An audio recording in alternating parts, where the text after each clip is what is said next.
I've lived in this quiet neighborhood of Portland, Oregon for 23 years now, and I thought I'd seen everything until last Tuesday. The rain was coming down hard that evening, the kind that drums against the windows and makes you want to stay inside with hot tea. My name is Margaret Chen. I'm 50 years old, and I've always been the type to mind my own business. But what I witnessed that night changed everything. Through my kitchen window, I could see directly into Daniel Murphy's living room across the street, and something about the way he was standing told me this wasn't a normal conversation.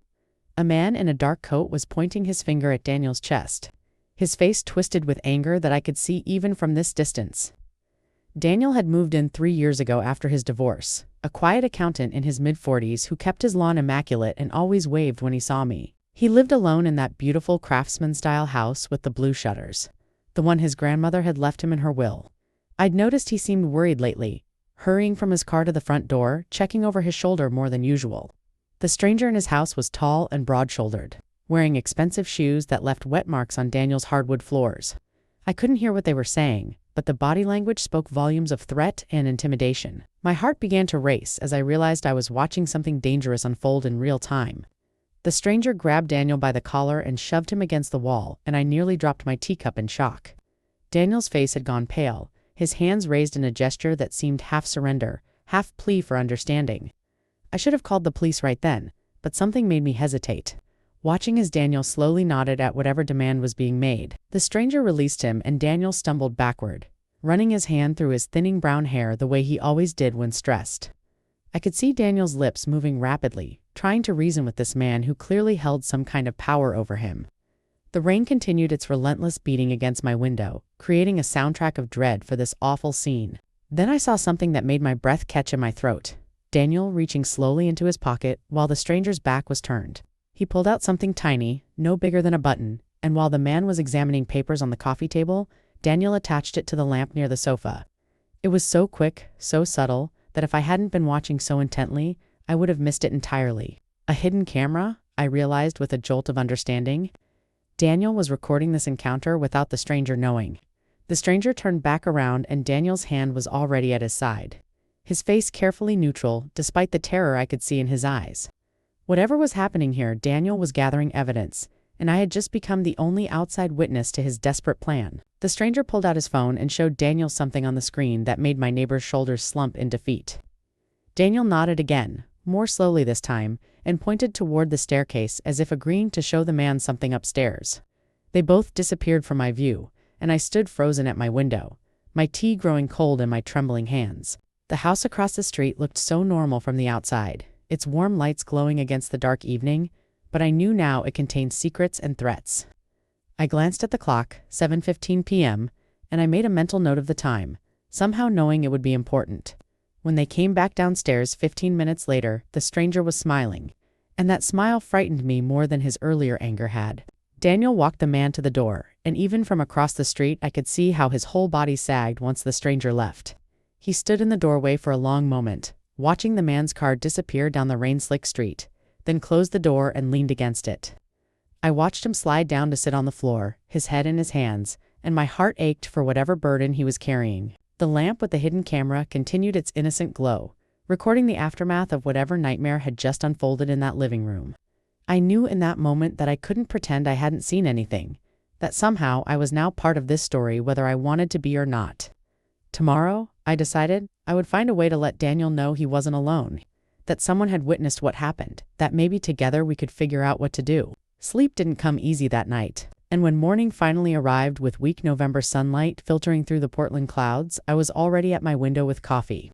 Daniel's car was still in his driveway, but his living room curtains remained closed. Unusual for a man who typically opened them first thing. I spent the morning doing laundry and trying to distract myself with household chores, but my mind kept replaying the scene from the previous night. Around 10 o'clock, I saw Daniel emerge from his house wearing jogging clothes. Though his usual morning run had been at 6:30 for as long as I'd known him, he looked exhausted, dark circles under his eyes visible even from my vantage point, and he kept glancing up and down the street nervously. I made a decision then, pulled on my jacket, and headed outside to intercept him, my heart pounding with a mixture of fear and determination. "Daniel," I called out as I crossed the street, trying to sound casual despite my racing pulse. He stopped mid-stretch and looked up, startled, and for a moment I saw genuine fear flash across his face before he recognized me.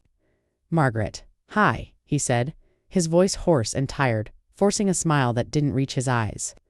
I walked closer, lowering my voice even though the street was empty except for old Mr. Peterson washing his car 3 houses down. "I need to talk to you," I said carefully, watching his expression shift from confusion to wariness. "Last night around 7:15, I saw someone in your house," I continued, seeing him go very still. His jaw clenched and unclenched as he processed what I'd just told him, understanding dawning that his nightmare had a witness. "You saw?" he whispered, glancing around quickly to make sure no one else was nearby. I nodded, keeping my expression sympathetic but serious, letting him know I understood the gravity of whatever was happening. "I saw a man threatening you, and I saw you place something near the lamp," I said quietly, watching color drain from his already pale face. Daniel looked like he might be sick, running his hand through his hair again in that familiar gesture of stress. "Margaret, God, I don't know what to say," he stammered, his eyes filling with tears. He blinked back quickly. I reached out and touched his arm gently, trying to convey that I was on his side, that he could trust me. "Whatever's happening, you don't have to face it alone," I told him, surprised by the steadiness in my own voice. Daniel looked at me for a long moment, seeming to weigh his options, then gestured toward his house with resignation. "Can you come inside?"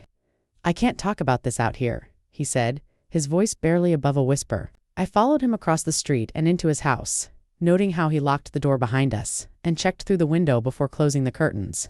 His living room looked exactly as it had the night before, neat and orderly, the lamp with the hidden camera sitting innocently on the end table.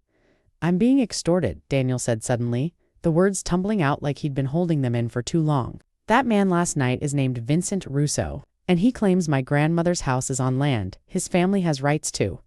The story sounded absurd, but the fear in Daniel's eyes told me he believed there was real danger here. He explained that Vincent had first approached him 2 months ago with old documents claiming the land had been purchased illegally in 1952. Vincent demanded Daniel either sell him the house for a fraction of its value or simply hand over the deed and walk away with nothing. I had a lawyer look at his documents and their forgeries. "Complete fabrications," Daniel told me, pacing his living room like a caged animal. "But Vincent doesn't care about the truth. He wants this property, and he's made it clear what will happen if I don't cooperate." He showed me texts on his phone. Veiled threats about accidents that could happen, about how houses can catch fire unexpectedly. My blood ran cold, reading them, realizing this wasn't just intimidation. This was a serious criminal threatening my neighbor's life. "That's why I bought the camera," Daniel continued, gesturing to the lamp. "I need evidence of what he's really doing, proof that he's extorting me, so the police will actually take this seriously and do something."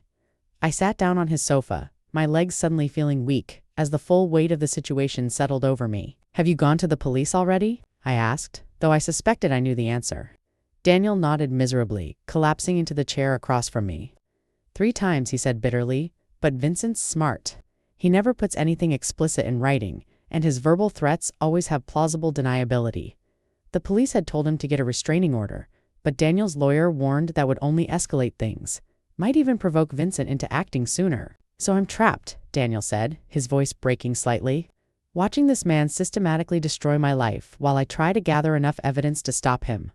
I looked at the lamp with new understanding, seeing not just a hidden camera, but a desperate man's last hope. "What can I do to help?"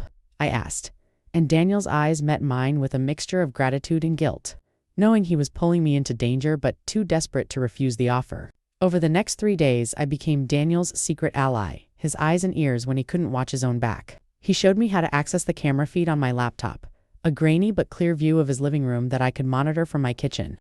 The camera was motion activated and recorded continuously, uploading everything to a secure cloud storage that only Daniel and now I could access. "If something happens to me," Daniel said seriously when he gave me the password, "make sure this footage gets to Detective Sarah Morrison at the Portland Police Bureau."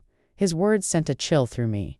The implication that he might not survive this ordeal, hanging heavy in the air between us. I wrote down the detective's name and number, tucking the paper into my wallet where I'd have it always, praying I'd never need to use it. Wednesday afternoon, I was washing dishes when my laptop pinged with a motion alert from Daniel's camera. My hands still dripping with soapy water, I rushed to the screen and saw Vincent Russo letting himself into Daniel's house with a key. My stomach dropped, realizing Vincent had somehow gotten hold of a key, could enter whenever he wanted. The violation of that making me furious. Daniel wasn't home. He'd told me he had client meetings downtown until 5 and it was only 2:30. Vincent walked through the living room slowly, examining everything with the entitled air of someone who already considered the house his own. He picked up framed photos from the mantel, studying Daniel's family history with cold calculation. I grabbed my phone to call Daniel, then hesitated, remembering his instructions to only contact him if there was immediate danger and not to risk alerting Vincent to our connection. Vincent moved into the kitchen, disappearing from the camera's view for several minutes that felt like hours. When he returned to the living room, he was holding a folder I'd never seen before, papers that he flipped through with a satisfied smirk. He pulled out his phone and took photos of each page, methodical and unhurried, clearly not worried about being caught. I snapped photos of my laptop screen with my phone, capturing Vincent in the act of whatever he was doing, my hands shaking with adrenaline. He replaced the folder exactly where he'd found it, adjusted a picture frame he'd moved, and walked out the front door at 2:53, the whole intrusion lasting just over 20 minutes. I immediately sent the photos to Daniel with a brief text. He was in your house with a key. Took pictures of documents in kitchen folder. The response came within seconds. On my way home, thank you, Margaret. Daniel arrived home 20 minutes later, and I watched through my window as he practically ran into his house. 5 minutes after that, my doorbell rang, and I found him standing on my porch looking shaken and angry. The folder he photographed contains all my personal financial records. Daniel told me once we were inside my living room, safely away from any windows. Bank statements, investment accounts, my grandmother's will. Everything someone would need to understand exactly what I'm worth, and what I stand to lose. The implications were terrifying. Vincent was escalating, gathering intelligence for his next move, and the fact that he had a key meant nowhere was safe. We need to go to the police now, I insisted. But Daniel shook his head. Not yet. We need more. We need him explicitly threatening me on camera. We need irrefutable proof of extortion. That evening, Daniel changed all his locks and installed 2 additional hidden cameras, one in his kitchen and one facing his front door. I helped him position them while he explained his plan to force Vincent's hand. He's coming back Friday night, Daniel said. He sent me a text saying he wants my final answer about the house. Friday was 2 days away, and Daniel intended to use that meeting to get Vincent to be explicit about his threats. I'm going to tell him no. I'm keeping my grandmother's house, and that's when he'll reveal what he's really capable of. Daniel explained, his voice steady despite the fear I could see in his eyes.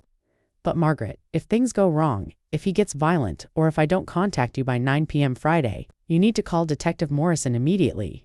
I wanted to argue, to tell him this was too dangerous, but I could see he'd already made up his mind. I'll be watching, I promised. Every second. Thursday passed in anxious tension, with Daniel working from home and me checking the camera feeds obsessively every few minutes. Nothing unusual happened. No visits from Vincent, just the quiet routine of a man preparing for a confrontation that could change everything. I saw Daniel pacing his house, talking on the phone with someone I assumed was his lawyer, sitting at his kitchen table with his head in his hands. That evening, I brought him dinner, a casserole I'd made with the excuse that I'd made too much for just myself. You need to keep your strength up, I told him. And he smiled, the first genuine smile I'd seen from him all week. Thank you, Margaret, he said softly, for caring, for helping, for being brave enough to get involved in this mess. I patted his hand like I would a son's, feeling protective of this man who was facing down a criminal with remarkable courage. We're going to get through this, I assured him, hoping I was right. Friday morning arrived cold and gray, typical November weather in Portland, with clouds hanging low and threatening rain. I could barely concentrate on anything, my eyes constantly drifting to the laptop where Daniel's house appeared peaceful and quiet. He went for a run at dawn, came back and showered. Dressed in jeans and a sweater like he was preparing for a casual evening at home. I saw him test each camera, checking angles and making sure everything was recording properly. At 3 p.m., my doorbell rang and Daniel stood there with a piece of paper. This is where I've documented everything, dates, times, copies of the texts and emails. Everything that's happened, he said, handing me the sealed envelope. If Vincent does something tonight, if this goes wrong, give this to Detective Morrison. Along with the camera footage, I took the envelope with trembling hands, the weight of responsibility settling on my shoulders like a heavy coat. It won't come to that, I said firmly, trying to convince both of us. We'll see, Daniel replied quietly, then walked back to his house to wait for Vincent Russo and whatever the evening would bring.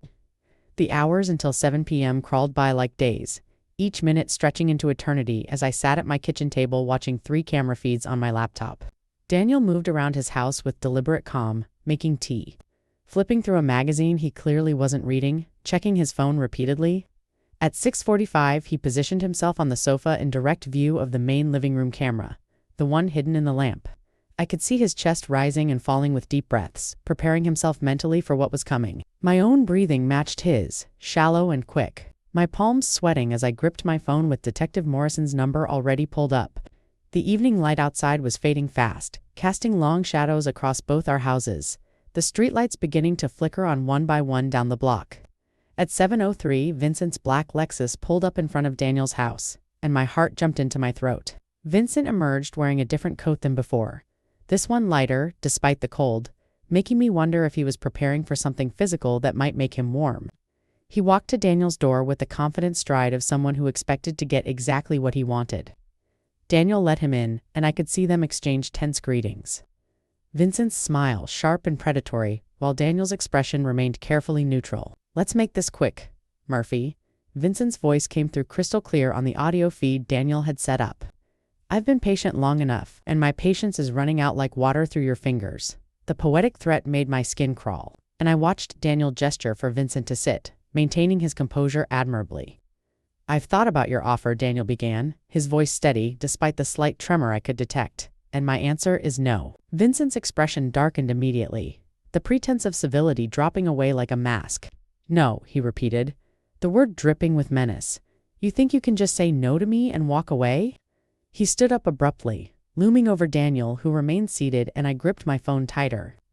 "This house belonged to my family first," Vincent snarled, leaning down to get in Daniel's face. "My grandfather was cheated out of this land, and I'm taking back what's rightfully mine." Daniel met his gaze without flinching, and I felt a surge of pride for my neighbor's courage. "Your documents are forgeries," Daniel said calmly. "I've had 3 lawyers examine them, and they're not worth the paper they're printed on." Vincent's hand shot out and grabbed Daniel by the shirt, yanking him to his feet, and I nearly called the police right then before remembering Daniel's instructions to wait. "You think you're smart?" Vincent hissed, his face inches from Daniel's. "You think your lawyers and your evidence matter?" He shoved Daniel back onto the sofa hard enough that I heard the impact through the speakers. "I want you out of this house by Monday. Deed signed over to me. Or I promise you will regret it." His threats were finally explicit, clear and undeniable. Exactly what Daniel needed recorded. "What are you going to do, Vincent?" Daniel asked, his voice surprisingly steady for someone being physically assaulted. "Burn my house down, hurt me, kill me." The bluntness of the questions seemed to catch Vincent off guard for a moment. "I'll do whatever it takes," Vincent replied slowly, a cruel smile spreading across his face. "Accidents happen all the time in Portland. People fall down stairs, drive off bridges, disappear completely." Each word was a clear threat, and I could see Daniel's jaw clench, the fear finally showing through his brave facade. Vincent walked around the living room, picking up items and examining them like he was already appraising his new property. "You know what's funny?" he said conversationally, turning back to Daniel. "This whole neighborhood is about to change. Property values are going to skyrocket, and this craftsman-style house will be worth 3 times what it is now." Understanding dawned. This wasn't about family legacy or historical grievances. This was about money, pure and simple. "You're a developer," Daniel said quietly. "The pieces falling into place. You want to tear down this house and build something new?" Vincent laughed, not bothering to deny it. 5 luxury townhomes, he confirmed, right where your grandmother's precious house stands, each one worth $1 million. That's 5 million reasons why you need to get out of my way. The casual way he discussed destroying a family home, a piece of history, made me furious, my hands clenching into fists. "I could make this very unpleasant for you," Vincent continued, pulling out his phone and showing Daniel something that made my neighbor's face go pale. "I know where you work, where your sister lives in Seattle, where your nephew goes to school." The threat against Daniel's family was too much, and I saw something change in my neighbor's expression, fear giving way to quiet determination. "You're threatening children now," Daniel said, his voice low and dangerous. "You're threatening a 9-year-old boy." Vincent shrugged callously. "I'm explaining consequences," he replied smoothly. "What happens next is entirely up to you, Murphy. Sign over the house or watch everyone you care about suffer the consequences." He moved toward the door, clearly considering the meeting over. "You have until Monday at noon," Vincent said, turning back with that predatory smile. "Make the right choice, or I make it for you." He let himself out, leaving Daniel sitting alone in his living room, shoulders shaking with suppressed rage and terror. The moment Vincent's car disappeared down the street, my doorbell rang. I ran to open it, finding Daniel standing there with eyes blazing. No longer the frightened victim, but someone ready to fight back. "Did you get all of that?" he asked urgently, and I nodded, pulling him inside. "Every word, every threat, everything crystal clear," I confirmed, pulling up the footage on my laptop. We watched it together, Daniel's hands clenched so tight his knuckles were white. "He threatened my nephew," Daniel said, his voice breaking. "He threatened a child. And now I have proof." I put my hand on his shoulder, feeling him trembling with adrenaline and emotion. "We go to the police now," I said firmly. "Tonight, right now, we take this to Detective Morrison and we end this." Daniel nodded, pulling out his phone to make the call. And I grabbed the envelope with all his documentation, ready to help him fight back against Vincent Russo with everything we'd gathered together. Detective Sarah Morrison arrived at my house at 8:45 that Friday night. A tall woman in her mid-40s with sharp green eyes that missed nothing. She wore jeans and a blazer, clearly called in from off-duty time, but her expression was all business as Daniel and I explained everything. We showed her the camera footage from both Wednesday's break-in and Friday's confrontation, watched her face harden with each explicit threat Vincent had made. "This is good," she said, rewinding to watch Vincent's threats against Daniel's nephew again. "This is very good. We can charge him with extortion, breaking and entering, and criminal threatening." Daniel sagged with relief, the weight he'd been carrying for months finally beginning to lift. "But I need you to understand something," Morrison continued, her tone serious. "Vincent Russo isn't just some random thug, he's connected to the Costello family operation. They've been buying up properties all over Portland, through intimidation and fraud. The revelation that Vincent was part of organized crime made my blood run cold, and I saw Daniel's face go pale again. "What does that mean for us?" I asked, finding my voice despite my fear. Morrison leaned back in my kitchen chair, considering her words carefully. "It means this is bigger than one house and one extortion case," she explained. "We've been building a case against the Costellos for 3 years, but they're careful. They use intermediaries like Vincent, and we've never been able to get evidence this clear before." She tapped the laptop screen where Vincent's face was frozen mid-threat. This footage could help us bring down an entire criminal organization," Morrison said. Looking at Daniel with new respect, "You've done something very brave and very dangerous." "Mr. Murphy," Daniel and I exchanged glances, realizing we'd stumbled into something much larger than we'd imagined. Morrison made several phone calls right from my kitchen table. Speaking in low tones to people, she called captain and lieutenant. Within an hour, 2 more detectives arrived. An older man named Chen, who reminded me of my late husband, and a young woman named Rodriguez, who immediately began making copies of everything on Daniel's laptop. "We're going to need you both to make official statements," Chen told us, pulling out a recording device. "And we'll need to set up protective surveillance on your houses until we can bring Vincent in for questioning." The idea that we needed protection sent a shiver through me, but I nodded, understanding that we'd crossed a line and there was no going back. Daniel was already giving his statement, recounting 2 months of threats and intimidation, his voice steady and clear as he described every interaction with Vincent Russo. My turn came next, and I explained how I'd witnessed the first confrontation from my window, how I'd become involved, how I'd monitored the cameras and captured Wednesday's break-in. Mrs. Chen Rodriguez said when I finished, "You understand you may need to testify in court if this goes to trial." The thought terrified me, standing up in court against organized crime, but I looked at Daniel sitting exhausted on my sofa and knew I couldn't back down now. "I'll do whatever needs to be done," I said firmly, surprising myself with my conviction. Morrison smiled approvingly. "Good, because we're going to need both of you to help us set up one more recorded conversation with Vincent." Daniel's head snapped up, confusion and fear warring on his face. "What do you mean?" he asked warily. Morrison explained her plan. Daniel would contact Vincent tomorrow and agree to sign over the house. Arrange to meet at Daniel's home on Sunday to finalize the paperwork, and during that meeting, police would be listening in, ready to make an arrest when Vincent inevitably made more threats or attempted to force Daniel's signature. The idea was terrifying but brilliant. One final confrontation where police would have every advantage. "He'll be suspicious if I suddenly agree after refusing so firmly," Daniel protested. But Chen shook his head. "You tell him you're scared, that the threats against your family were too much, that you just want this to end peacefully," Chen explained. "Men like Vincent, their egos make them careless when they think they've won." We spent the next 2 hours planning every detail what Daniel would say, how he'd arrange the meeting, where officers would be positioned around his house, what signals Daniel should give if he felt unsafe. "We'll have at least 6 officers within 50 feet of your front door," Morrison assured him.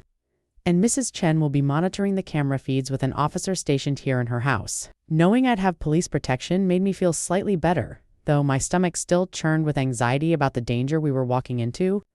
Saturday morning arrived with unexpected sunshine, the Portland rain taking a brief break, though the weather forecast promised storms on Sunday. Daniel sent the text to Vincent at 9 a.m., his hands shaking as he typed, "You win. I can't risk my family. I'll sign whatever you want. Can we meet Sunday at 2 p.m. to finish this?" The response came within 5 minutes. Smart choice. Sunday at 2. Have the deed ready to sign. The casual cruelty in those brief words made me angry all over again. But Morrison, who was reading over our shoulders, looked satisfied. "Perfect," she said. "That gives us time to set up properly, and Sunday afternoon traffic will be light. Fewer complications." The rest of Saturday passed in a blur of preparation.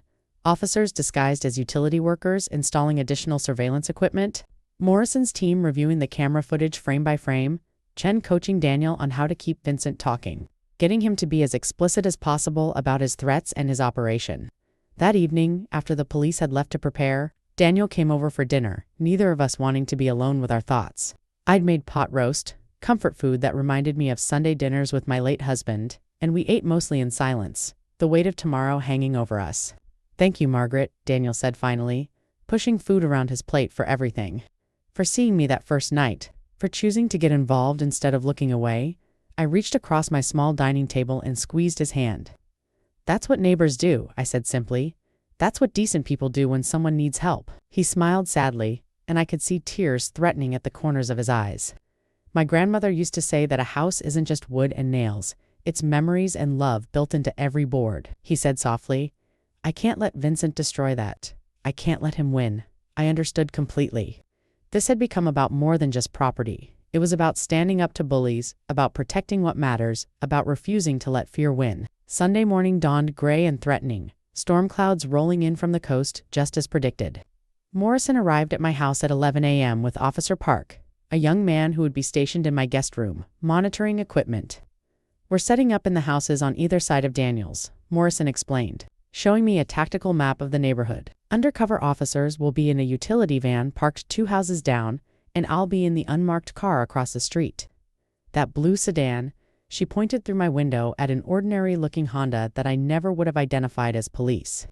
"When Vincent arrives, we let him get comfortable, let him think he's won, and when he makes threats or attempts to coerce Daniel's signature, we move in." The plan sounded solid, but my heart raced anyway, knowing how much could go wrong. Daniel had been in his house since dawn, pacing according to the camera feeds, preparing himself mentally for the performance of his life. At 1:30, Daniel texted me, "Ready as I'll ever be. Thank you for everything, Margaret." If this goes wrong, I cut him off with a reply. "It won't go wrong. Police are everywhere. You're not alone. We've got this." Morrison read the exchange and nodded approvingly. "Good. Keep him confident," she said, adjusting her radio. Officer Park was setting up 3 laptop screens in my guest room, each showing different camera angles of Daniel's house. "Mrs. Chen, you'll stay here with Park," Morrison instructed. "If you see anything that concerns you, anything at all, you tell him immediately." I nodded, taking my position at the desk they'd set up. Feeling like I was manning a command center, my quiet little guest room transformed into mission control. At 1:55, Vincent's black Lexus appeared on the street camera, and my breath caught in my throat. "Here we go," Morrison said into her radio. "Suspect approaching. All units stand by," through my window. I watched Vincent walk to Daniel's door with that same confident stride, completely unaware that he was walking into a trap. He knocked. Daniel answered, and as the door closed behind them, the final confrontation began. The camera feed showed Daniel greeting Vincent with forced politeness, gesturing toward the dining room table where papers were spread out. "I have the deed here, ready to sign," Daniel said, his voice remarkably steady through the audio feed. "Good boy," Vincent replied patronizingly, hanging his coat on the rack like he owned the place already. I watched on the screen as he examined the papers, and Morrison's voice crackled through Officer Park's radio. "Let him settle in. We need clear threats on record." Vincent sat at the table, pulling the deed toward him and reading it carefully, checking every detail like the experienced criminal he was. "This better be legitimate, Murphy," he said without looking up. "No games, no copies. The real deed signed over to me free and clear." Daniel sat across from him, hands folded on the table. "It's real," he confirmed. "I just want this over with. I want you out of my life and away from my family." Vincent looked up with that predatory smile, sensing total victory. "Smart man, you've finally learned how business works in this city," he said, leaning back in the chair like he was already home. Do you know how many people I've had to convince to sell their properties? You're number 17. The confession made my blood boil. 17 families terrorized, 17 homes stolen through intimidation. Officer Park made a note on his laptop documenting every word. 17, Daniel repeated, playing along perfectly. That's a lot of houses, Vincent laughed, clearly enjoying bragging now that he thought Daniel was beaten. The Costellos don't mess around, he said, name-dropping the crime family. When we want property, we get property, one way or another. And stubborn people like you, they learn the hard way what happens when you refuse to cooperate with us. What does happen? Daniel asked, and I held my breath, recognizing this as the key question Morrison had coached him to ask. Vincent leaned forward, his expression turning cold. Let's just say the previous owner of the lot on Morrison Street had a very unfortunate accident with his car brakes, he said, his voice dripping with implied violence. Total mechanical failure, straight into a tree, very tragic. And his widow was much more reasonable about selling.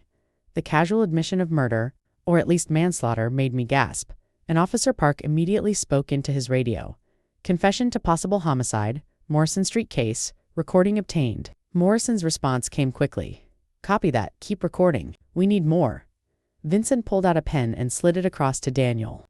Sign here, here, and here, he instructed, pointing to marked lines on the DAG, initial the bottom of each page. And this all becomes mine, and you walk away with your family intact.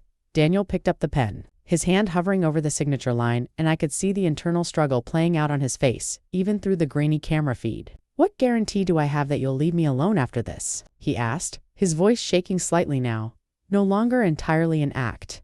Vincent's laugh was harsh and mocking. Guarantee? You think this is a business negotiation? He stood up, walking around the table to loom over Daniel. You signed that deed because the alternative is your sister's house in Seattle burns down with her inside. Your nephew gets grabbed walking home from school, and you end up at the bottom of the Willamette River wearing concrete shoes. Do I make myself clear? Every word was a clear, prosecutable threat. And I saw Morrison's car door open slightly through my window, officers preparing to move. And if anyone asks if police come around asking questions, you tell them you decided to sell on your own. For personal reasons, understand? Vincent grabbed Daniel's shoulder hard, squeezing until Daniel winced. Say you understand? Vincent demanded, his voice dropping to a menacing growl. I understand, Daniel said through clenched teeth, and Vincent released him, apparently satisfied. Good. Now sign the damn paper so I can get out of here and start planning my development. Daniel picked up the pen again, and this time he actually touched it to the paper, beginning to form the first letter of his signature. My heart was pounding so hard I thought it might burst out of my chest, watching this man literally force Daniel to sign away his inheritance. Then Daniel's hand stopped, the pen hovering above the incomplete signature, and he looked up at Vincent with an expression I'd never seen before, defiant and strong and done being a victim. No, Daniel said clearly, dropping the pen. I'm not signing anything, and you're not taking my grandmother's house.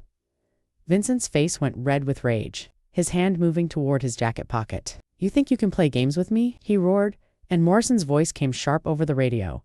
All units move in now. Everything happened at once. The front door burst open. Officers in tactical gear flooding into Daniel's house from multiple directions. Morrison's voice shouting police. Hands where we can see them. Vincent spun around, his hand inside his jacket, and for one terrible moment I thought he might pull a weapon. But 4 officers had guns trained on him, and even Vincent wasn't stupid enough to fight those odds. Don't move. Hands up. Now. The commands overlapped, and Vincent slowly raised his hands, his face a mask of shock and fury. Daniel had jumped back from the table, hands raised as well, clearly terrified, despite knowing this had been the plan all along. Vincent Russo, Morrison said, approaching with handcuffs. You're under arrest for extortion, criminal threatening, trespassing, and conspiracy to commit fraud. And trust me, those are just the charges we're starting with. She read him his rights while 2 officers cuffed him. Vincent's eyes locked on Daniel with pure hatred. You recorded me, he spat, understanding dawning. You set me up. You're dead, Murphy. You're a dead man. The Costellos will keep talking. Morrison interrupted coldly. Every threat adds to your sentence. I watched through my window as they walked. Vincent out in handcuffs, neighbors beginning to emerge from their houses at the commotion, and I felt my legs go weak with relief. Officer Park was grinning, speaking rapidly into his radio, and I heard Morrison's voice through it. Target in custody. No shots fired. Victim is safe. Mrs. Chen, you can come out now. I practically ran across the street, my legs shaky with adrenaline, and found Daniel sitting on his front steps, surrounded by police, looking shell-shocked but unharmed. When he saw me, his face crumpled and tears started flowing. I sat down beside him and put my arm around his shoulders while he sobbed with relief and residual terror. "It's over," I kept saying. "You're safe. It's over. You were so brave." Morrison stood in front of us, and when Daniel finally looked up, she was smiling. "Mr. Murphy, that was some of the best evidence gathering I've seen in 20 years of police work," she said. "Vincent Russo is going away for a long time, and you've helped us move forward with charges against the entire Costello organization." Daniel wiped his eyes, managing a weak smile. "Good," he said hoarsely. "No one else should have to go through what I went through." The rest of Sunday passed in a blur of statements and paperwork, Daniel and I both giving detailed accounts of everything that had happened. News vans started arriving around 5 p.m., Portland media having caught wind of a major organized crime bust, and Morrison held a press conference on the street, while Daniel and I watched from inside his house. "Thanks to the courage of one citizen," Morrison told the cameras, not naming Daniel per his request for privacy, "we've been able to take down a key member of a criminal enterprise that's been terrorizing Portland property owners for years." Inside, Daniel and I sat in his living room, the same room where this whole nightmare had unfolded, and just looked at each other. "I still can't believe it's really over," Daniel said, looking around his grandmother's house like he was seeing it for the first time. "You fought for it," I told him. "You stood up to a criminal organization and won. Your grandmother would be proud." He smiled. A real smile this time, and I realized we'd both been forever changed by this experience. That night, after the police and media had left and the neighborhood had returned to its normal quiet, I stood at my kitchen window looking at Daniel's house. The lights were on, curtains open for the first time in days, and I could see him moving around inside, taking down the hidden cameras, reclaiming his space. My phone buzzed with a text from him. "Thank you for being the neighbor everyone deserves. Thank you for seeing me. Thank you for caring enough to get involved. You saved my life, Margaret," I typed back. "Thank you for letting me help. Thank you for being brave enough to fight back." That's what neighbors do. And as I stood there in my kitchen, where I'd witnessed that first confrontation just 10 days ago, I realized something profound about community and courage. We're all connected, all responsible for each other, and sometimes being a good neighbor means being willing to step into danger to help someone in need. Daniel's grandmother had built a house filled with love and memories, and together we'd protected it from those who would destroy it for profit. Monday morning brought newspaper headlines and television coverage that turned Daniel into something of a local hero, though he refused all interview requests. The Portland Tribune's front page read, "Organized crime bust, neighbors' camera evidence leads to arrest," and while they didn't use names, everyone on our street knew exactly who they meant. I walked to the corner store for my morning coffee and found myself stopped by 3 neighbors, wanting to know if the rumors were true. If quiet Daniel Murphy had really taken down a mobster, he's a brave man, was all I would say, respecting his privacy. But inside, I was bursting with pride for what we'd accomplished together. Mrs. Patterson from 2 doors down grabbed my arm and whispered, "I always knew something was wrong. Saw that man in the expensive car visiting. Sensed bad energy, but I didn't want to get involved, and now I feel terrible." I patted her hand gently, understanding her guilt, but not sharing it. "It takes what it takes," I told her simply. "The important thing is, Daniel is safe now." When I returned home, Detective Morrison's car was parked in front of my house, and I found her on my porch with 2 coffees and a bag of bagels. "Thought you might need breakfast after the week you've had," she said with a warm smile. We sat in my living room and Morrison explained what happened overnight. Vincent Russo had been formally charged with 17 counts of extortion, 3 counts of criminal threatening, 2 counts of breaking and entering, and 1 count of conspiracy to commit murder regarding the Morrison Street case he'd referenced.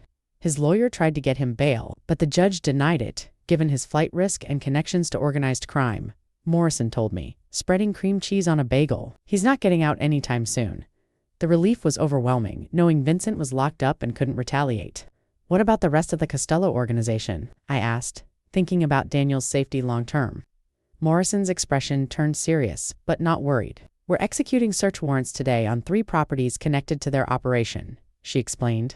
"Vincent's arrest has given us probable cause we've been waiting years for, and the DA believes we can bring RICO charges against at least 6 members of the organization." "What does that mean for Daniel?" I asked, getting to the heart of what really mattered. Morrison set down her coffee and looked me straight in the eyes. "It means he's not in danger anymore," she said firmly. "The Costellos are about to be too busy defending themselves to worry about revenge. And besides, Going after someone who helped take down Vincent would only bring more heat on them they don't need. She paused, then added, "That said, we're recommending he vary his routine for a few months. Stay alert, keep his home security system active. Standard precautions." I nodded, understanding that while the immediate threat was gone, caution was still warranted. "And you," Mrs. Chen Morrison continued, "you showed remarkable courage getting involved in this. Most people would have closed their curtains and pretended they saw nothing." I shrugged, uncomfortable with praise. "I just did what anyone should do," I protested, but Morrison shook her head. "No, most people don't. That's the problem. Most people are too scared or too busy or too convinced it's not their business. And that's how men like Vincent Russo operate for years unchecked." We talked for another hour, Morrison explaining the timeline of the prosecution. When Daniel and I might need to testify, what protections would be in place if we did. "The trial probably won't start for at least 6 months. Maybe longer with all the charges we're filing," she said. "But when it does, your testimony and especially that camera footage will be crucial." I thought about standing in a courtroom, facing Vincent Russo's cold eyes, and felt a flutter of fear. But then I thought about Daniel's tears of relief on his front steps and knew I'd do it without hesitation. "I'll be there," I promised. "Whatever you need, whenever you need it." Morrison stood to leave, pausing at my door. "You know what the best part of this job is?" she asked, and I shook my head. "It's finding people like you and Daniel, regular citizens who have the courage to do the right thing even when it's terrifying. That's what makes this city worth protecting." After she left, I stood at my window looking at the neighborhood I'd lived in for 23 years. Seeing it with new eyes, understanding that community safety wasn't just the police's responsibility, it was all of ours.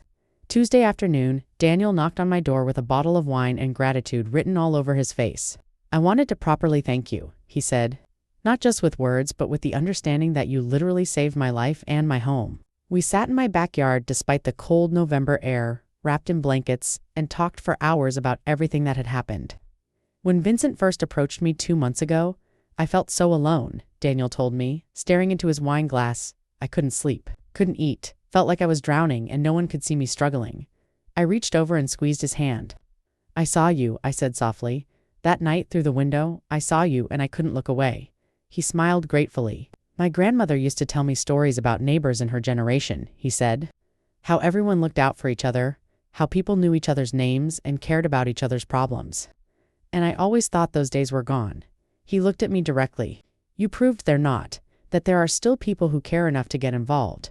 We watched the sun set early as it does in November in Portland, the sky turning brilliant orange and pink despite the cold. "What happens now?" I asked, meaning with his house, his life, his plans.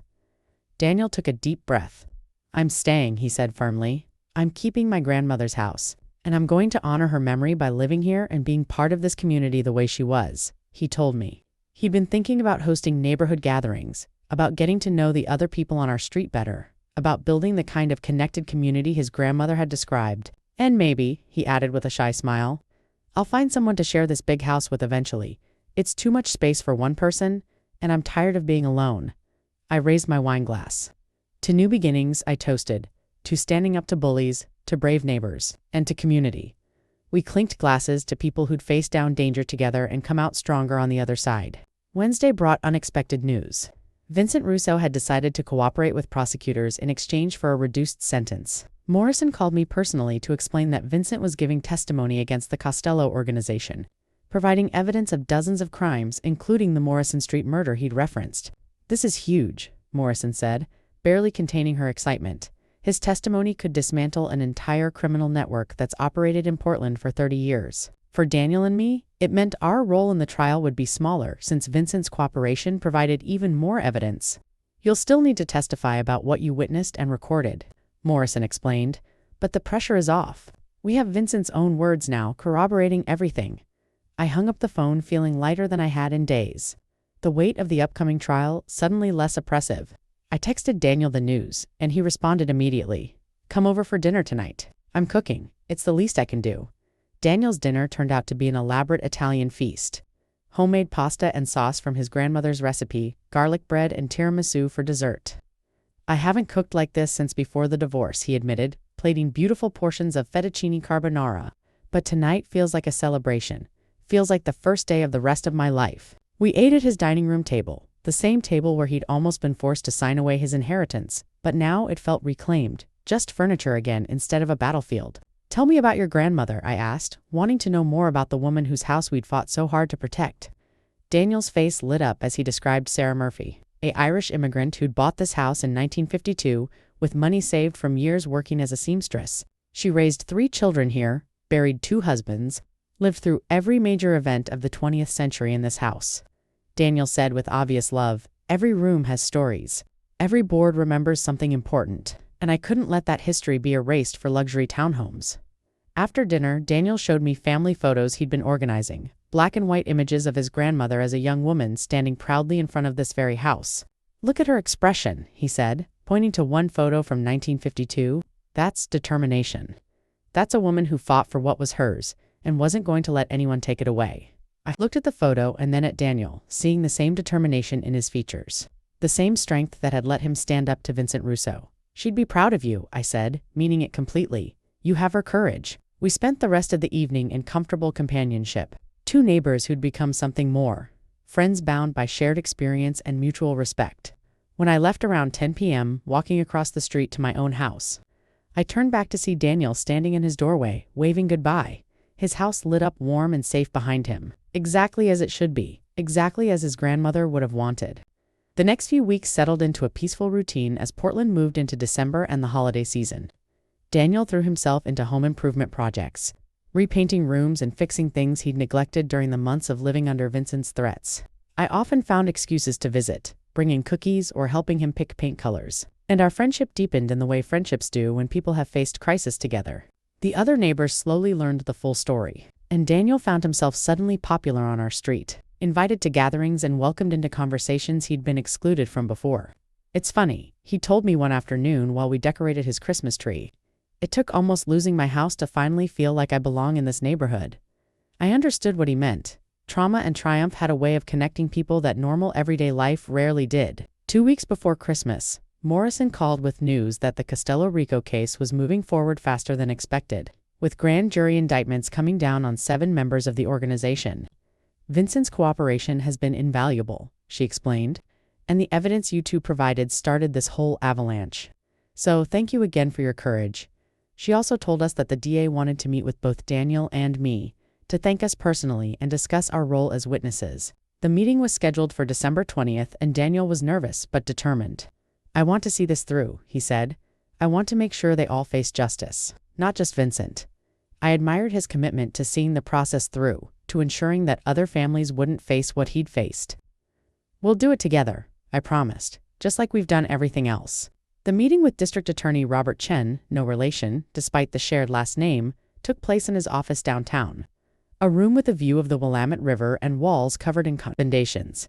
He was a serious man in his 50s who shook our hands with genuine warmth. "What you 2 did was extraordinary," he said, gesturing for us to sit. "Most citizens who witness crimes either don't report them or refuse to get involved.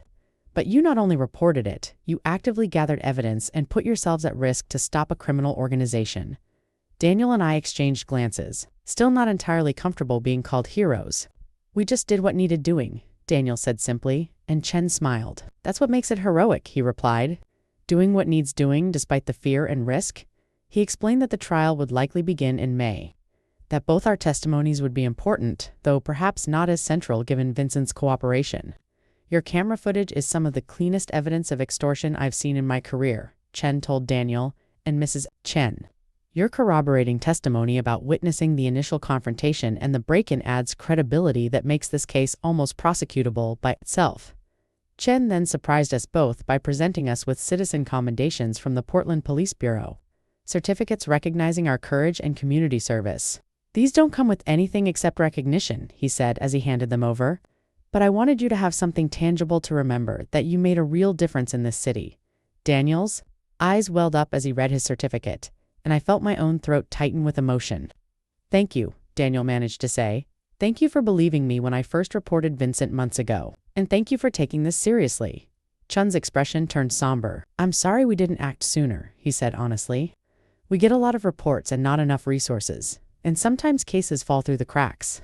If I'd known how serious your situation was, I would have prioritized it differently." The apology seemed to lift something from Daniel's shoulders. Validation that he hadn't been paranoid or overreacting, that the threat had been real and worthy of concern all along. As we left the DA's office, Daniel was clutching his commendation like a treasure, and on the street corner outside, he suddenly pulled me into a tight hug. "Thank you, Margaret," he whispered, his voice thick with emotion, "for everything. For seeing me, for helping me, for being the friend I desperately needed." I hugged him back. This man who'd become like a son to me in the span of just a few intense weeks. "You're welcome," I said.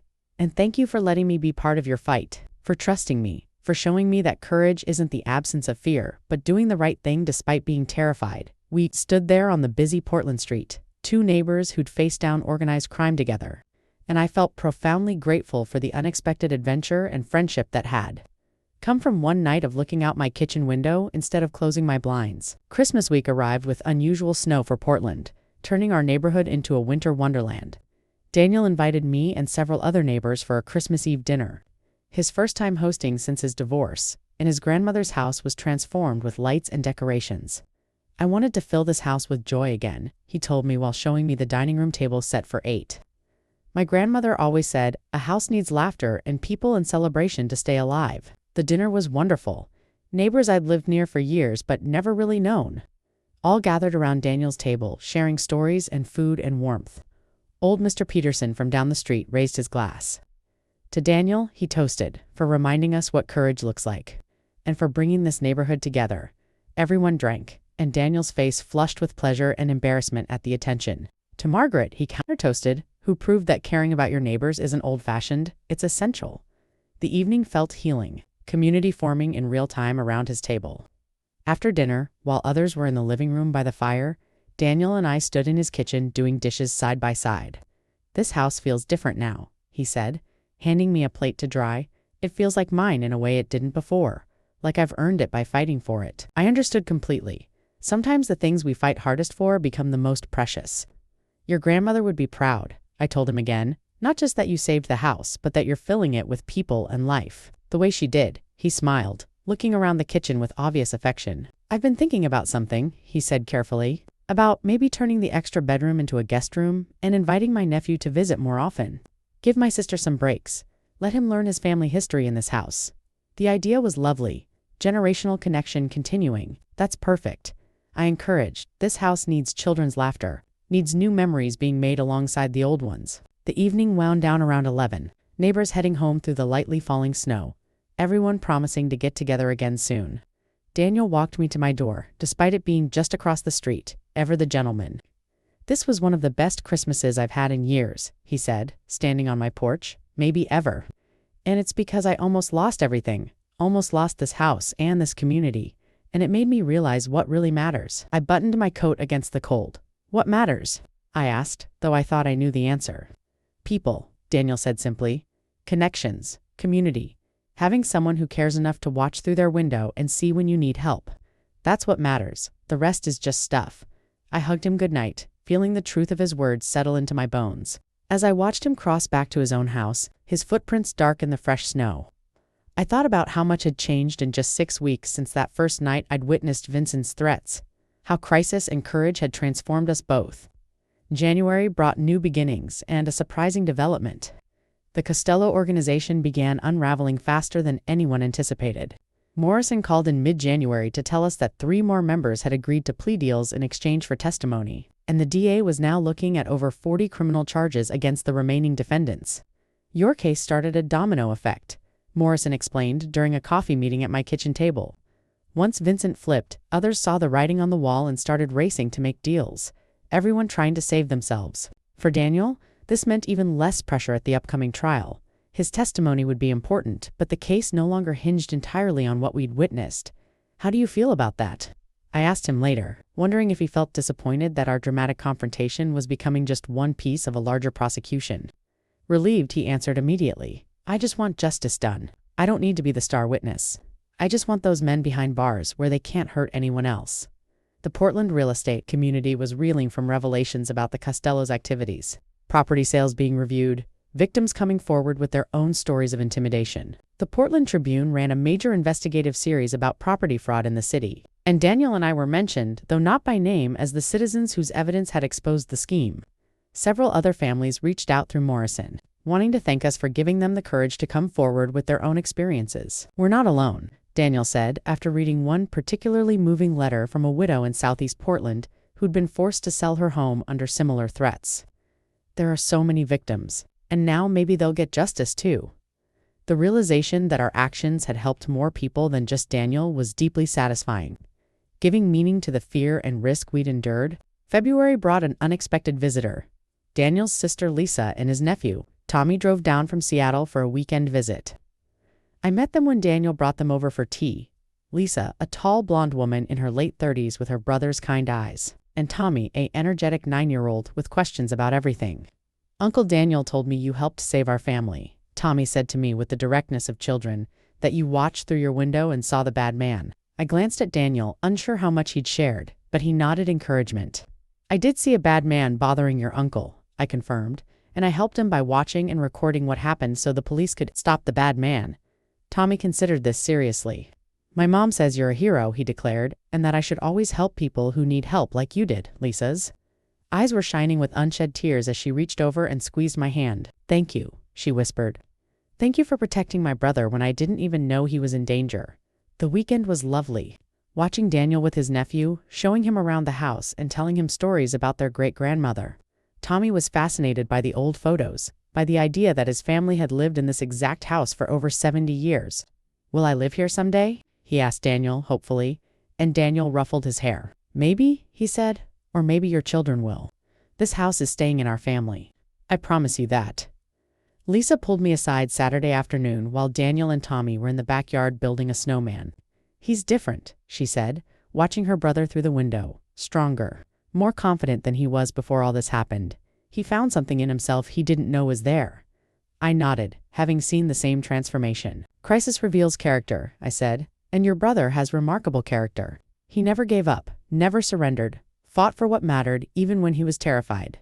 Lisa wiped her eyes. "Our grandmother would be so proud," she said, echoing what I'd told Daniel. "She was a fighter too, raised 3 kids alone during the Depression, never took anything from anyone she didn't earn, and Daniel has her strength." Sunday evening, after Lisa and Tommy had driven back to Seattle, Daniel came over looking thoughtful. "Having them here made me realize something," he said, accepting the tea I offered. "This house isn't just mine, it's my family's legacy, and I have a responsibility to protect it not just for me, but for future generations, for Tommy and whatever children he might have someday." The weight of that responsibility clearly sat well on his shoulders, giving him purpose beyond just survival. "I've been thinking about writing down everything that happened," he continued. "Not for publication or anything, but for the family. So Tommy and his kids will know the story of how we fought to keep this house. How a neighbor named Margaret Chen risked herself to help a man she barely knew." I felt my eyes filling with tears at the idea of being part of Daniel's family history, of being remembered alongside his grandmother as someone who'd protected this home. We sat in companionable silence for a while, drinking tea and watching the winter evening darken outside my window. "Do you ever regret it?" Daniel asked suddenly. "Getting involved, putting yourself at risk? All the stress and fear of those weeks?" I considered the question seriously, thinking about the sleepless nights, the anxiety, the very real danger we'd faced. "Not for a second," I answered honestly. "Those weeks reminded me that I'm not just existing, I'm living. I'm part of a community. I matter and my actions matter, and that feeling is worth any amount of fear." Daniel smiled, understanding completely. "Me too," he said. I wouldn't want to go through it again, but it changed me in ways I needed to be changed. Made me braver, more connected, more aware of how people can be good and how important it is to stand up to people who are bad." We raised our teacups in a quiet toast to growth through adversity, to finding courage we didn't know we had, to the unexpected gifts that sometimes come wrapped in crisis. March arrived with early spring weather, crocuses pushing through the last snow, and news that the trial date had been set for May 15th. Morrison came by to prepare us for testimony, running through likely questions from both prosecutors and defense attorneys. "The defense will try to paint Vincent as a legitimate businessman and suggest Daniel was willing to sell all along," Morrison warned. "They'll try to discredit the camera footage by claiming it was taken illegally or edited." Daniel and I practiced our testimonies, sticking to facts, staying calm under Morrison's simulated cross-examination. "You're both natural witnesses," she said approvingly. "Honest, consistent, clear. Juries love witnesses like you because you're not trying to embellish or perform. You're just telling the truth." The upcoming trial no longer frightened me as much as it once had. With Morrison's preparation and the knowledge that our testimony was just one piece of overwhelming evidence, I felt ready to face whatever the defense attorneys might throw at us. The neighborhood had returned mostly to normal, though Daniel and I remained closer than ever, having coffee together most mornings, sharing dinners several times a week. Other neighbors had gotten more involved too, inspired by what they'd witnessed. And our street had developed a neighborhood watch program and regular community meetings. Look what came from crisis, I told Daniel during one of our morning coffees. Real community, people actually knowing and caring about each other. This is what neighborhoods should be, he agreed, noting how different things felt now compared to the isolated years after his divorce. I was so alone before, he admitted, going through life on autopilot, not really connecting with anyone. And it took almost losing everything to wake me up to what I was missing. I patted his hand across my kitchen table. Sometimes that's what it takes, I said gently. Sometimes we need to almost lose something to realize how much it means. And sometimes we need crisis to show us who we really are and what we're capable of. Daniel raised his coffee mug. To crisis and courage, he toasted, and to neighbors who give a damn.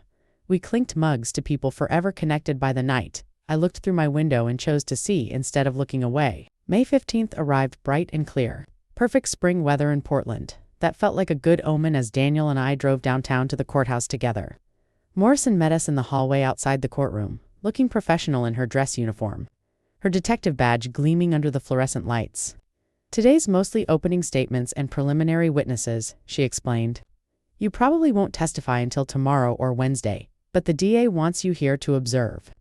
To get comfortable with the courtroom and the process, we entered the packed courtroom and found seats in the gallery behind the prosecution table, and I got my first look at the remaining Costello defendants. For men in suits who looked like successful businessmen rather than the criminals they were, Vincent Russo wasn't present, having already pled guilty and been sentenced to 15 years in exchange for his cooperation. His testimony would come via video recording rather than in person. The trial itself was less dramatic than television had led me to expect. Mostly lawyers arguing procedural points and the judge ruling on what evidence could be presented. But the opening statement from DA Chen was powerful, outlining how the Costello organization had operated for decades, systematically defrauding and intimidating property owners across Portland. And you will hear testimony from Daniel Murphy, Chen said, gesturing vaguely in our direction, though we weren't identified by name, a citizen who refused to be victimized, who fought back with courage and creativity, who recorded evidence that will show beyond any doubt the criminal nature of this enterprise. My heart swelled with pride. Hearing Daniel described that way, this man who'd found strength he didn't know he had, the defense attorney's opening was predictable, claiming the prosecution was criminalizing hard business tactics.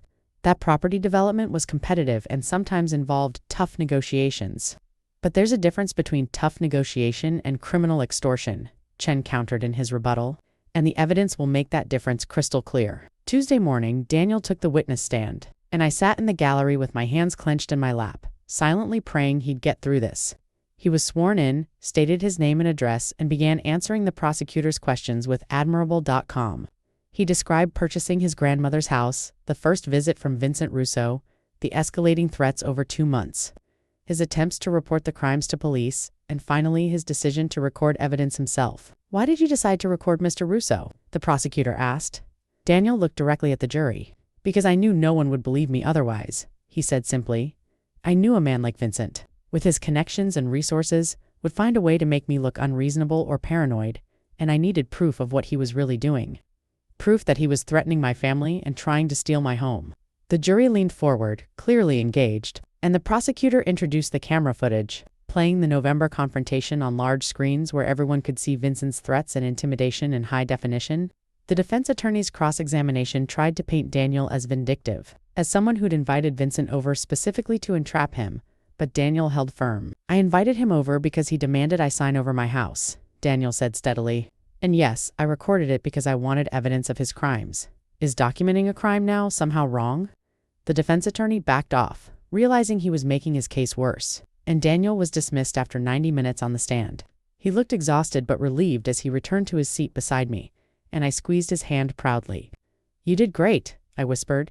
Your grandmother would be so proud. He managed a small smile, the worst of his ordeal now behind him. Wednesday afternoon was my turn, and I was more nervous than I'd expected. Despite all of Morrison's preparation, despite knowing the case no longer hinged on my testimony alone, I was sworn in and looked out at the courtroom full of people, finding Daniel's encouraging face in the gallery. The prosecutor asked me to describe what I'd witnessed that first night in November, And I walked through, seeing Vincent threatening Daniel through my window, seeing Daniel place the hidden camera, understanding that I was witnessing something serious. "Why didn't you call the police immediately?" the prosecutor asked. "Because I didn't know what I was seeing at first," I explained honestly. And by the time I understood, Daniel was already recording it, and I didn't want to do anything that might interfere with him gathering evidence. The prosecutor introduced screenshots I'd taken during the Wednesday break-in, my photos of my laptop screen showing Vincent illegally entering Daniel's house. "Why did you take these photos, Mrs. Chen?" the prosecutor asked. "To help Daniel," I said simply, "to document what was happening, to make sure there was a record in case anything happened to him, to be a witness so he wasn't alone in this." The defense attorney's cross-examination tried to suggest I was a busybody neighbor with too much time on my hands, that I'd encouraged Daniel to entrap Vincent for my own entertainment. "Mrs. Chen, isn't it true you spend a lot of time watching your neighbors through your windows?" he asked condescendingly. I looked at him calmly. "I spend time in my kitchen," I replied, "which has windows. Yes, and through those windows I can see my neighbors' houses. And on one particular night I saw someone threatening my neighbor, and I chose to help rather than ignore it. Is that somehow wrong?" The jury seemed to appreciate my directness, several nodding sympathetically. The defense attorney tried a few more questions but got nowhere, and I was dismissed after 30 minutes feeling like I'd held my own. Daniel was beaming when I returned to my seat, clearly proud of my testimony. "Perfect," he whispered. "You were perfect." I felt a surge of relief and satisfaction. I'd done my part, told the truth, and helped bring these criminals to justice. The trial continued for another week with Vincent's video testimony, financial experts explaining the fraud involved in the Costello's operations, and testimony from other victims who'd been too scared to come forward until now. The jury deliberated for 2 days before returning with guilty verdicts on all major charges: racketeering, extortion, fraud, criminal threatening. The courtroom erupted in quiet celebration, victims and their families hugging and crying with relief. Daniel and I sat together in the gallery, holding hands while the judge read the verdicts, tears streaming down both our faces. Justice had been served, not just for Daniel but for the 17 other families who'd been victimized, for the Morrison Street widow whose husband had been murdered, for everyone who'd suffered under the Costello's criminal enterprise. "It's really over," Daniel said wonderingly. "They're going to prison. They can't hurt anyone else.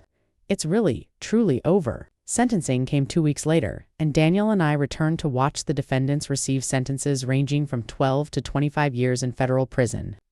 Several victims gave impact statements, including Daniel, who spoke eloquently about the terror of living under constant threats, the violation of having his home invaded, the fear for his family's safety. "But I also want to talk about hope," Daniel said, looking at the packed courtroom, "because one person saw me when I was drowning.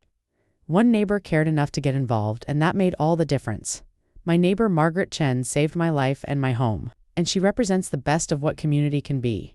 The judge nodded approvingly. "We need more citizens like you both," she said, looking at Daniel, and then finding me in the gallery, "people willing to stand up to crime, willing to help their neighbors, willing to do the hard and frightening work of pursuing justice.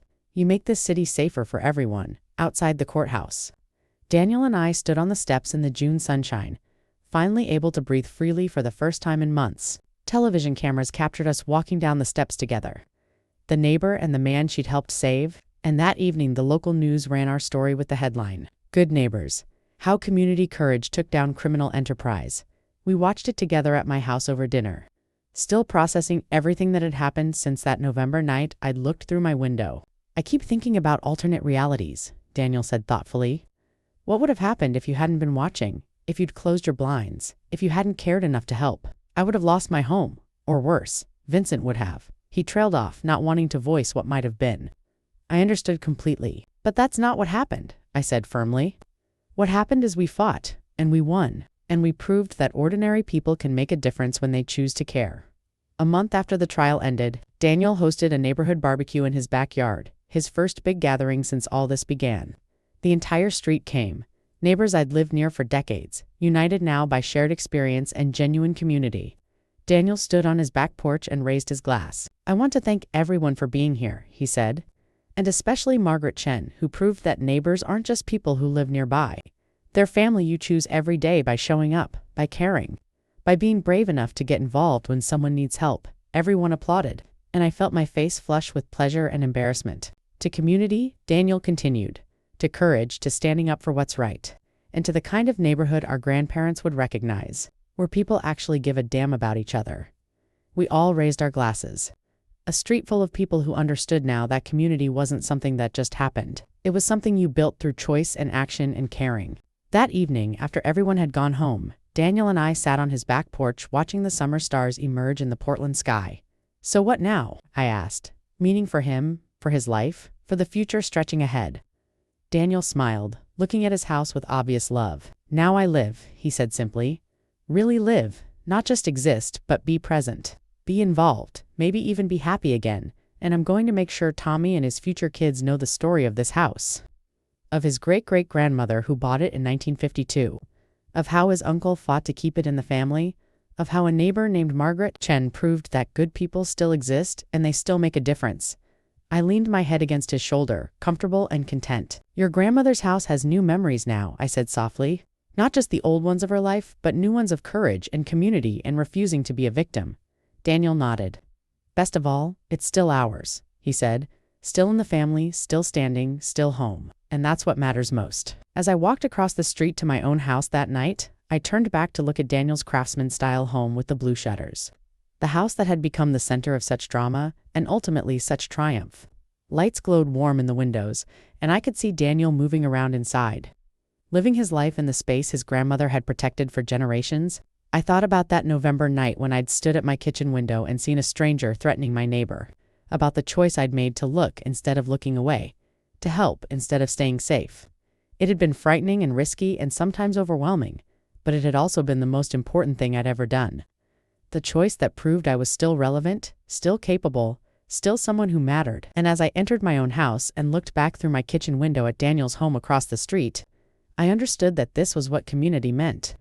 Not just living near each other, but being willing to see each other, to help each other, to fight for each other when necessary. That was the real victory. Not just saving a house, but rediscovering what it meant to be a neighbor, to be a friend, to be someone who chose courage over fear every single day.